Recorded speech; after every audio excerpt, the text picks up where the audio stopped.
অল্পে খুশি থাকা।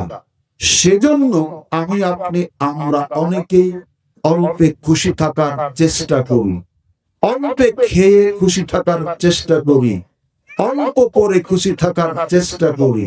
অনেকে এই চেষ্টাতে ব্যর্থ হন, অনেকে আবার কামিয়াবি হন।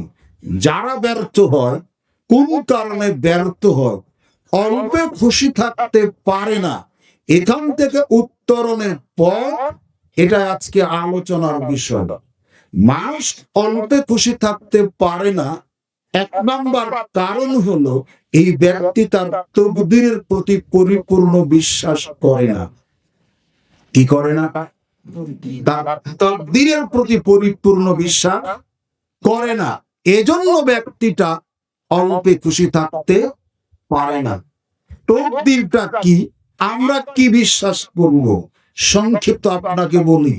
রাসূলুল্লাহ সাল্লাল্লাহু আলাইহি ওয়াসাল্লামের সাহাবী জাবের রাদিয়াল্লাহু তাআলা আনহু বলেন, রাসূলুল্লাহ সাল্লাল্লাহু আলাইহি ওয়াসাল্লাম বলেছেন, হে মানব মণ্ডলী, তোমরা বৈধভাবে হালালভাবে জীবিকা কামাই করো, উপার্জন করো।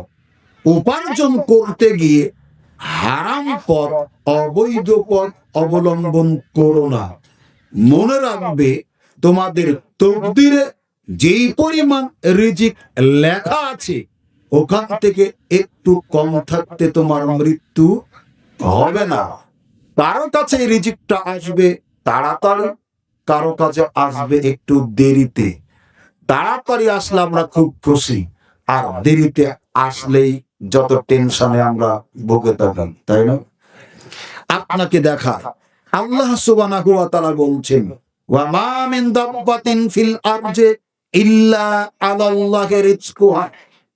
তাম পৃথিবীতে মানুষ তো দূরের কথা, এমন কোন চতুষ্পদ জন্তু পর্যন্ত নেই যার রিজিকের ব্যবস্থা আল্লাহ করেননি।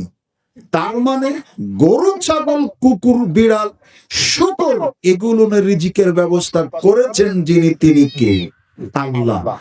মানুষ হিসেবে আপনার এতটুকু আশ্বস্ত থাকা দরকার, মানুষ হিসেবে আপনার এতটুকু ভরসা থাকা দরকার, মানুষ হিসেবে আপনার এতটুকু বিশ্বাস থাকা দরকার, যে আল্লাহ বিড়ালের রিজিকের ব্যবস্থা করতে পারেন, যে আল্লাহ গরু ছাগলের রিজিকের ব্যবস্থা করতে পারেন, যে আল্লাহ কুকুর শুকুরের রিজিকের ব্যবস্থা করতে পারেন, ওই আল্লাহ আমারও রিজিকের ব্যবস্থা করতে পারেন। এই বিশ্বাস যেই মানুষের মধ্যে থাকবে, এই মানুষটাই অল্পে খুশি থাকতে পারবে। যেই মানুষের ভিতরে এই বিশ্বাস থাকবে না, এই মানুষ অল্পে খুশি থাকতে পারবে না। আপনাকে আরো দেখায়, আব্দুল্লাহ ইবনে আমর রাদিয়াল্লাহু তাআলা আনহু বলেন, রাসূল সাল্লাল্লাহু আলাইহি ওয়াসাল্লাম বলেছেন, কাতাবাল্লাহুল মাকাদিরাল খালায়েকে ক্বাবলা আন ইয়াখলুকাস সামাওয়াতি ওয়াল আরদা বিখামসিনা আলফা সানাতিন। আল্লাহ সুবহানাহু ওয়া তাআলা আসমান জমিন সৃষ্টি করার 50,000 বছর আগে তার সৃষ্টি জগতের তকদিরটা লিখে রেখেছেন। অতএব আপনি অযথা টেনশন করেন, আপনি অযথা আতঙ্কিত, আপনি অযথা চিন্তিত শঙ্কিত, আমি কিভাবে চলবো, অযথাই আপনি টেনশন ফিল করছেন। রিজিকের ব্যবস্থা করে রেখেছেন যিনি সৃষ্টি করেছেন তিনি। এখানে শেষ নয়। আবু হুরায়রা রাদিয়াল্লাহু তাআলা আনহু বলেন, রাসূল সাল্লাল্লাহু আলাইহি ওয়াসাল্লাম বলেছেন, আমরা যখন মায়ের পেটে ছিলাম 120 দিন বয়স, সেই দিন আল্লাহ সুবহানাহু ওয়া তাআলা একজন ফেরেশতা প্রেরণ করেছিলেন। ফেরেশতাকে বলা হয়েছিল, ফেরেশতা তুমি লেখো। ফেরেশতা জিজ্ঞেস করে জানতে চাইলেন, আমি কি লিখবো? আল্লাহ সুবহানাহু ওয়া তাআলা বললেন, লেখো তুমি আমার এই অনাগত বান্দার আজালাহু। একে তো আমি পৃথিবীতে পাঠাচ্ছি, একে তো আমি দুনিয়াতে পাঠানোর পরিকল্পনা করেছি, সিদ্ধান্ত নিয়েছি। আমার এই বান্দা পৃথিবীতে গিয়ে থাকবে কতদিন, এটা তুমি লেখো। তার মানে তার হায়াত কতখানি হবে, এটা তুমি লেখো। আপনি দেখেন পানির একটা বোতল, এর গায়ে লেখা আছে উৎপাদনের তারিখ, নিচে লেখা আছে মেয়াদ উত্তীর্ণের তারিখ, মানে পানির বোতলটা ব্যবহার করা যাবে কতদিন পর্যন্ত। 2 টাকা দামের একটা বিস্কিটের প্যাকেট কিনবেন, এর গায়ে দেখবেন উৎপাদনের তারিখ, আর নিচেই দেখবেন কতদিন পর্যন্ত খাওয়া যাবে। 2 টাকা দামের বিস্কিটের প্যাকেটও নির্দিষ্ট সময়ের পরে খাওয়া, কথা বলেন, নির্দিষ্ট সময়ের পরে খাওয়া যায় না। আপনি ভাবলেন কি করে পৃথিবীতে আল্লাহ আপনাকে পাঠিয়েছেন কিয়ামত পর্যন্ত থাকবেন? অসম্ভব। নির্দিষ্ট একটা সময় পর্যন্ত থাকার জন্য পৃথিবীতে আমাকে আপনাকে আল্লাহ পাঠিয়েছেন। তিনি বলছেন ইজা জাআলাজালুকুম ফালা ইস্তাকিরুনা সাআতাও ওয়ালা ইস্তাকদিমুন, যে সময় যার মৃত্যুর সময়টা নির্ধারণ করা আছে, শত চেষ্টা করে এখান থেকে 1 সেকেন্ড আয়ু বাড়ানোর সুযোগ নেই। যেহেতু সুযোগ নেই, সেটা অল্পে খুশি না থেকে বিকল্প কোনো পথে চলা আমাদের জন্য সমীচীন নয়, উচিত নয়। যখন একজন মানুষ তার তকদিরের প্রতি পূর্ণ বিশ্বাস করবে, তখন এই মানুষ অল্পে খুশি থাকতে পারবে। বলছিলাম রাসূল সাল্লাল্লাহু আলাইহি ওয়াসাল্লাম বলেছেন, মহান আল্লাহ বলেন হাদিসে কুদসি, যদি কেউ আমার উপরে তাওয়াক্কুল করে, ভরসা করে, নির্ভর করে, তাহলে আমি আল্লাহ ওই নির্ভরকারী বান্দাকে, নির্ভরকারী বান্দিকে ওইভাবে রিজিকের ব্যবস্থা করে দিই যেভাবে একটা পাখি রিজিকের ব্যবস্থা আমি করি। খেয়াল করুন, একটা পাখি সকালবেলা বাসা থেকে বের হয় খালি পেটে, একবারে ক্ষুধার্ত অবস্থায়, দিন শেষে সন্ধ্যাতে বাড়ি ফিরে উদর পূর্তি করে ভর্তি করে অজানা অচেনা উৎস থেকে আল্লাহ সুবহানাহু ওয়া তাআলা এই পাখির যেইভাবে রিজিকের ব্যবস্থা করে দেন, আল্লাহর উপরে কেউ যদি তাওয়াক্কুল করে, ভরসা করে, নির্ভর করে, তাহলে আল্লাহ নিজে বলছেন পাখিকে যেইভাবে আমি রিজিক দিই, আমার ওই বান্দাকে ওইভাবে রিজিক দেব। অতএব আপনি বিশ্বাস রাখুন, আল্লাহ আপনাকে ক্ষুধার্ত রাখবেন না। আপনি বিশ্বাস রাখুন, আল্লাহ আপনাকে না খেয়ে মারবেন না। আপনার তকদিরে যে পরিমাণ রিজিক লেখা আছে, এখানে থাকা পর্যন্ত আপনার মৃত্যু হবে না। রাসূল সাল্লাল্লাহু আলাইহি ওয়াসাল্লাম বলছেন, একদিন আমি গেলাম বেলালের কাছে, যাওয়ার পরে দেখলাম এক স্তূপ খেজুর। আমি তাকে জিজ্ঞেস করলাম, কি ব্যাপার বেলাল, এগুলো কি?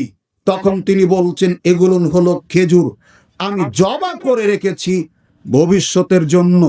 আল্লাহ যদি কোনো বিপদ দেন, খাবার দিতে যদি দেরি হয়, আমি যদি না পাই, তখন এই খেজুরগুলি খাবো, সেজন্য রেখেছি। বেলালের কথা শুনে রাসূল সাল্লাল্লাহু আলাইহি সাল্লামের মুখমণ্ডল লাল বর্ণের হয়ে গেল। তিনি দাঁড়িয়ে গেলেন, আল্লাহর যথাযোগ্য প্রশংসা করলেন, তার উপরে দরুদ পড়লেন, এরপরে বললেন, বেলাল শোনো, যিনি আরশের অধিপতি, তার কাছে তুমি না খেয়ে থাকার আশঙ্কা করো। মনে রাখবে, যার তকদিরে যতখানি রিজিক লেখা আছে, এই রিজিক থাকা পর্যন্ত কারো মৃত্যু হবে না। যার তকদিরে যত মেট্রিক টন চাউল লেখা আছে, এই চাউলের একটা দানা বাকি থাকতে মৃত্যু হবে না। যার তকদিরে যত বস্তা ডাল লেখা আছে, ডালের একটা দানা বাকি থাকতে মৃত্যু হবে না। যার তকদিরে যত বস্তা চিনি লেখা আছে, চিনির একটা দানা বাকি থাকতে মৃত্যু হবে না। যার তকদিরে যত হাজার বিড়ি লেখা আছে, একটা বিড়ির ফল বাকি থাকতে মৃত্যু হবে না। অতএব আপনাকে বলি, রিজিক নিয়ে আপনি চিন্তিত হবেন না, রিজিক নিয়ে আপনি শঙ্কিত হবেন না। আপনার রিজিক নিয়ে ব্যস্ত আছেন, আপনার রিজিক নিয়ে চিন্তিত আছেন সৃষ্টিকর্তা। আপনি যদি অল্পে খুশি থাকতে চান, তাহলে বিশ্বাস করুন, আল্লাহ আপনার রিজিকের ব্যবস্থা করে রেখেছেন ইনশাআল্লাহ। সম্মানিত উপস্থিতি, দ্বিতীয় কারণ যার জন্য আমরা অল্পে খুশি থাকতে পারি না, বোঝা গেল প্রথম কারণটা, মানুষ তাকদীরের প্রতি পূর্ণ বিশ্বাস করে না। সেজন্যই অল্পে খুশি থাকতে পারে না। যখনই তাকদীরের উপরে বিশ্বাস করবে তখন অল্পে খুশি থাকতে পারবে। দুই, মানুষ তখন আখিরাতের উপর দুনিয়াকে শ্রেষ্ঠত্ব দিবে, প্রাধান্য দিবে, তখন এই মানুষ অল্পে খুশি থাকতে পারবে না। আজকে জলসা মাইকিং করা হয়েছে, পোস্টারিং করা হয়েছে, ডাক দেওয়া হয়েছে, আজকে অনেকে এসেছেন, বুঝতেই পারবে না জলসা হয়ে গেল না আগামীতে হবে। বোঝাতে পারবে কি বুঝেছেন? অনেকেই বুঝতে পারবে না কিছুক্ষণ পর জালসা কি আজকেই হবে না আগামীতে হবে। মানে ওরা এসেছে জিলাপি খেতে, ওরা এসেছে চা খেতে, ওরা এসেছে কসমেটিক্স এর বাজার করতে, ওরা এসেছে নারী পুরুষ একাকার হয়ে আড্ডা দিতে। দেখবেন কিছু কুকুর ঘুরে বাজার ঘাটে, মিল ফ্যাক্টরি, কলকারখানায়, গায়ে চাম থাকে না, ছিলে গেছে। এই কুকুর বেওয়ারিশ। কি কুকুর বলেন? কি কুকুর?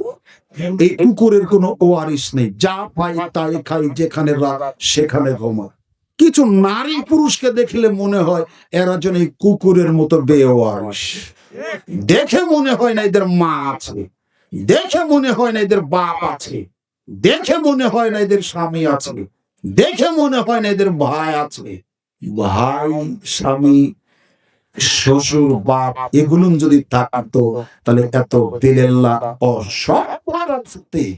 একবারে এত বেলেল্লা হতে এই নারীরা চলাফেরা করতে পারত না।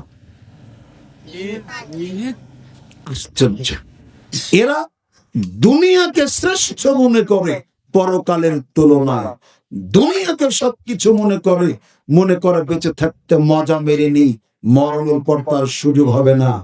আপনাকেই বলছিলাম, ভাবলেন যখন এরকম তখন আপনার মতো আতর বিক্রেতার মতো আতরওয়ালার কাছে যদি আপনি যান, আতর কিনলেও সুগন্ধি পাবেন, না কিনলেও সুগন্ধি পাবেন।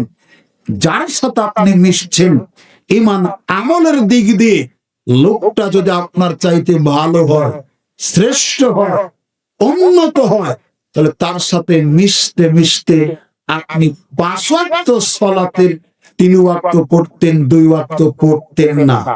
যার সাথে মিশেন ও পাকা মুসল্লি, 5 ওয়াক্ত জামাতে মসজিদে গিয়ে পড়ে। তার সাথে মিশতে মিশতে দেখবেন আপনি পাকা মুসল্লি হয়ে গেছেন।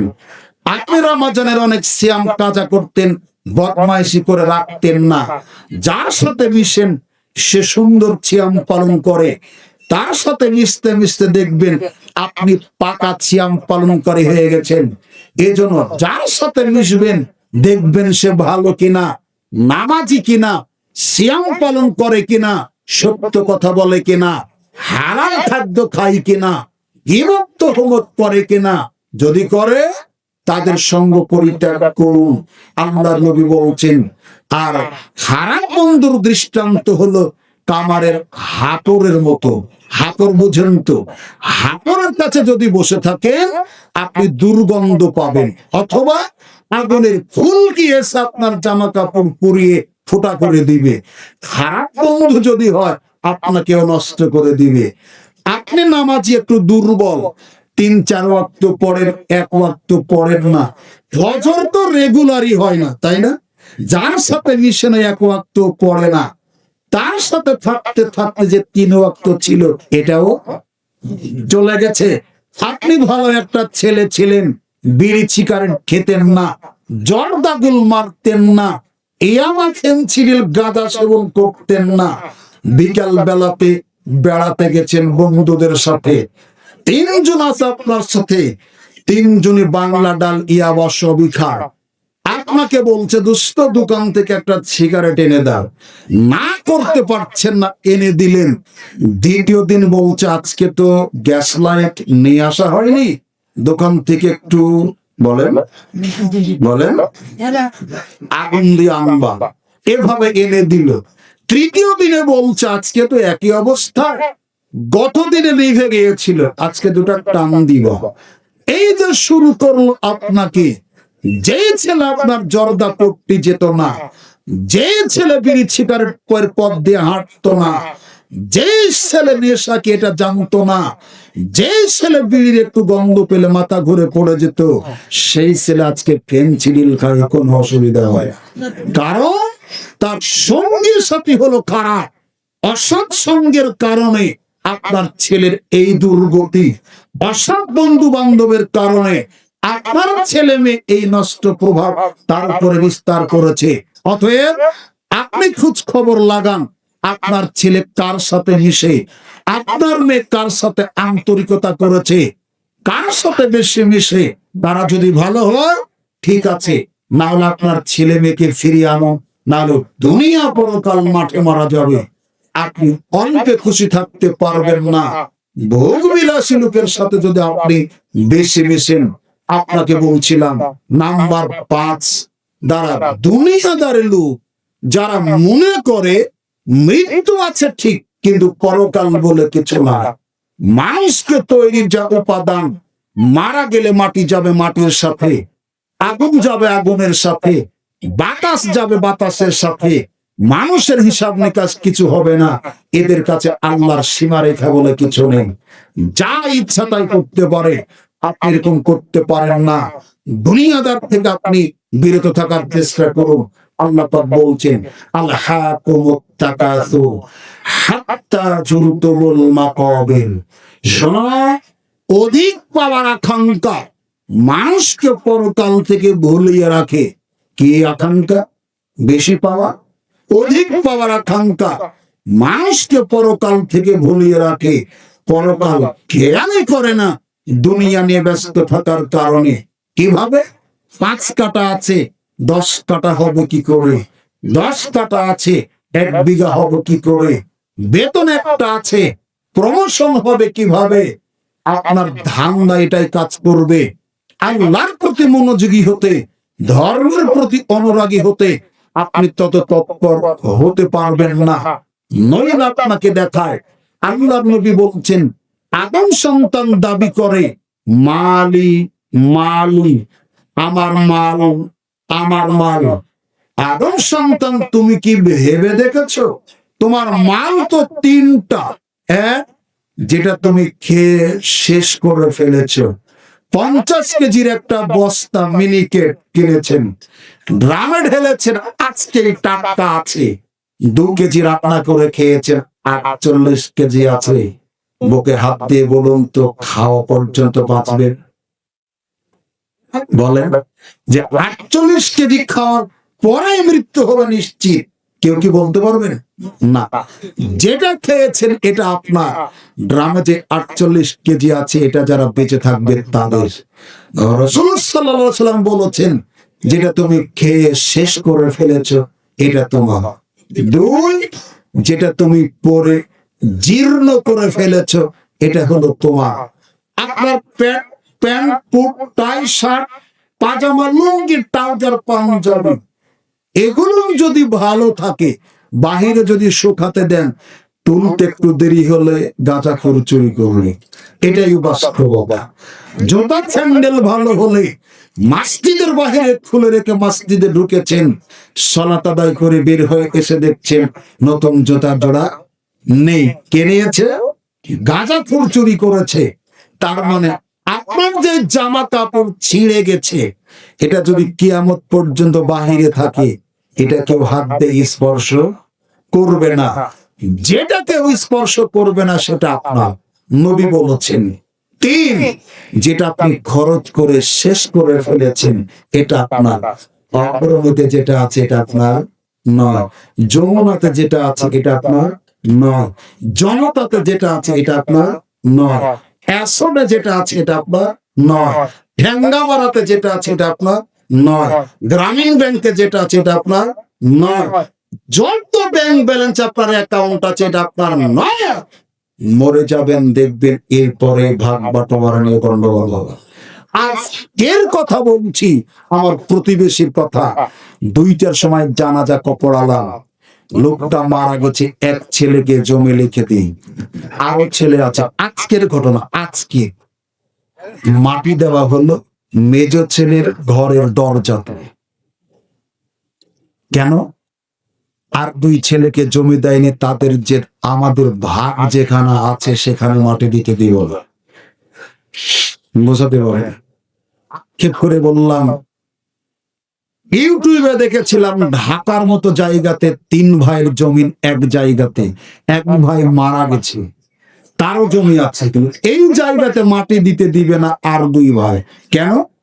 এখানে যদি তার ভাইকে মাটি দেওয়া হয়, কোনোদিন যদি এই জমি বিক্রি করা লাগে, কবর থাকার কারণে বেশি দাম পাবে না। তা হাসতেছেন কেন? আমি বোঝাতে চাচ্ছি এই সম্পদ আমার আপনার জীবনের জন্য বিপদের কারণ, কোনো উপকার হবে না, এর বাস্তবতা বোঝাচ্ছি। আপনি তো অন্ধ, আপনি তো গোড়া, আপনি তো কোরআন হাদিস বুঝতে চান না। জ্বলন্ত প্রমাণ আপনাকে দেখাচ্ছি। বাপ মারা গেছে, ছেলে মেয়েরা ঝগড়া, কেন? জমি আগে বন্টন হবে, তারপরে মাটি দেওয়া হবে। দেখেন না, দেখেন না? কিন্তু সংশোধন করে হয়েছে, হতে পেরেছি না? না, এজন্য আপনাকে বলছিলাম, রাসূল সাল্লাল্লাহু আলাইহি সাল্লাম বলছেন, যেটা তুমি খরচ করে শেষ করে ফেলেছো, এটা তোমার ব্যাংকে যেটা জমা রেখেছো, দোকানের যে মালামাল, বাড়িতে যে অলংকার, তোমার যে জমির দলিল আদিল্লা আছে, এটা তোমার। কথা বলে, এটা তোমার নয়। রাসূল সাল্লাল্লাহু আলাইহি সাল্লাম বলেছেন, মানুষকে যখন কবরে নেওয়া হয়, তার সাথে যায় 3টি জিনিস। ইয়াতবাগুল মাইয়াতা সালাসাতুন, মাইয়াতের সাথে যায় 3টি জিনিস। 1 আহলুহু, মাইয়াতের পরিবার। 2 মালুহু, মাইয়াতের সম্পদ। 3 আমালুহু, মাইয়াতের আমল। রাসূল সাল্লাল্লাহু আলাইহি ওয়াসাল্লাম বলেছেন, আমি আপনি যখন মারা যাব, আমাদের সাথে কবরে যাবে আমার আপনার 3টি জিনিস। 1 আমার আপনার পরিবার, 2 আমার আপনার সম্পদ, 3 আমার আপনার আমল। রাসূল সাল্লাল্লাহু আলাইহি সাল্লাম বলেছেন, 3টি জিনিসের 2টি ফিরে আসবে, একটা সাথে থাকবে। যেই 2টি ফেরত আসবে, তার একটা হলো আমার আপনার পরিবার। বুকে হাত দিয়ে বলেন, কতদিন ঢাকাতে রিক্সা চালিয়েছেন, কতদিন রাজশাহীতে রিক্সা চালিয়েছেন ছেলের ভবিষ্যৎ ভাবার জন্য, কতদিন হাড় ভাঙ্গা পরিশ্রম করেছেন জমিনে ধান কাটতে গিয়ে, বুক তৃষ্ণাতে ফেটে যাওয়ার উপক্রম, 1 গ্লাস পানি পাননি। কথা বলেন। আজকে যেই সন্তানের জন্য এত কষ্ট করেছেন, যেই স্ত্রীর জন্য এত কষ্ট করেছেন, কষ্ট মানে আপনি আপনার যে স্ত্রীকে নিয়ে সংসার করছেন, প্রাইমারিতে থাকতে তার সাথে সম্পর্ক, প্রাইমারি, হাই স্কুল, কলেজ জীবন কেটেছে, বিবাহ হয় না, 2 পরিবার জানাজানি হলো, আপনাদের মধ্যে সম্পর্ক আছে, মেনে নিচ্ছে না, আপনারা আত্মহত্যার হুমকি দিলেন। 2টা জীবনকে বাঁচানোর জন্য বিবাহ দেওয়া হলো। বিবাহিত জীবন চলছে 50 বছর। 50 বছরের প্রত্যেকটা দিন রাত স্বামী স্ত্রী একসাথে থেকেছেন, একই ঘরে, একই খাটে, একই বিছানায়, একই বালিশে ঘুমিয়েছেন। আজকে সকালে আপনি মারা যাবেন, দুপুরে মাটি দেওয়া হবে, সন্ধ্যাতে এই বউ বলবে, যেই ঘরে আপনি মারা গেছেন ওই ঘরে একা থাকতে যেন কেমন কেমন। বলেন, আর বলেন, আপনার পৃথিবীতে কে আছে যাকে মৃত্যুর হুমকি দিয়ে বিবাহ করেছেন? 50 বছরের কোন এক রাত আপনি ছাড়া সে থাকেনি, সে ছাড়া আপনি থাকেননি, অথচ আজকে আপনি সকালে মারা গেলেন, দুপুরে মাটি দেওয়া হলো। এই বউ আপনার সন্ধ্যাবেলায় ননদকে ডেকে বলছে, শাশুড়িকে ডেকে বলছে, যাকে ডেকে বলছে, মাকে ডেকে বলছে, খালা চাচিকে ডেকে বলছে, আর যেই ঘরে ছিলাম এই ঘরে থাকতে কেমন যেন ভয় ভয়